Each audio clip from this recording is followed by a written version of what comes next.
make the best version of it. Here are the main components to tuna noodle casserole. First of all, the noodle. Traditionally, it is an egg noodle, so my version is also going to be an egg noodle. We want to cook these a little underdone, very al dente, about 6 minutes, because they're going to absorb a little more of the sauce when they bake in the ovens, and they'll be perfect texture. Next component is the creamy sauce. Classically, it did use the cream of mushroom from a can. Listen, I do keep this in my pantry from time to time for emergency situations, but today, I'm going to show you how to make a basic cream of anything sauce. I'm going to add mushrooms to mine to keep it with the classic recipe. I'm using just what we had on hand, which is a little bit of white and a little bit of baby portobellos. No rules here. Just chop those small. They will shrink even more when they're cooked. We just want little flecks of mushroom throughout. We'll start by melting a little bit of butter in some olive oil. In go the mushrooms. Once our vegetables have softened and the onions are translucent, we're going to add a little more butter and some flour and make our roux in here, just like we do the base for any cream sauce. All right, we'll let that flour cook out a little bit, just a couple minutes, and then we add our liquid. I like to do a combination of chicken stock and milk because it tastes better that way, but it's still creamy. All right, our sauce is nice and creamy. It's going to thicken up once we add it to the noodles and some cheese. So I'm gonna season it up with some salt and pepper, and then I'm gonna add a little tang with some fresh lemon juice and just a tiny little squeeze of Dijon mustard.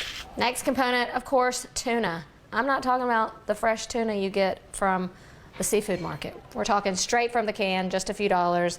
This is what Mama used, and this is what this Mama uses. Canned tuna is not the most appetizing thing to look at, but it tastes good and it's super cheap. In with the tuna goes frozen peas. This is an essential component to the classic. I'm gonna follow the rules here and put frozen peas in mine because I happen to like it. If you wanna be a rebel and leave them out, that's up to you. All right, my noodles have cooked and I've returned them to the pot in which they cooked, and now I'm gonna add everything else into it and pour it in a casserole dish. And then finally, it must have a crunchy, cheesy top, in my opinion. I think the OG version did not actually have cheese, just some boring plain breadcrumbs and butter. I'm gonna zhuzh that up a little bit by using panko breadcrumbs. These are just a little flakier and crunchier than regular breadcrumbs. I'm gonna add to this olive oil, salt, and then a little paprika because my mom always used to put paprika on her casserole. It's just the perfect meal to make if you've got lots of kid activities. I can remember just coming home from dance practice and my brothers from soccer or whatever, and this would frequent the table at least every other week.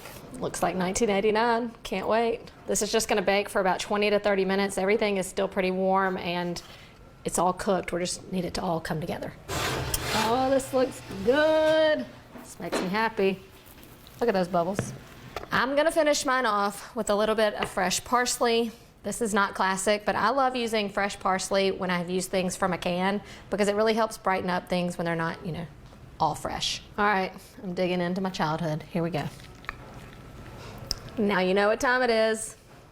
Time for that perfect bite. Look at this, creamy, a little bit of everything. Gotta get some crunchy topping.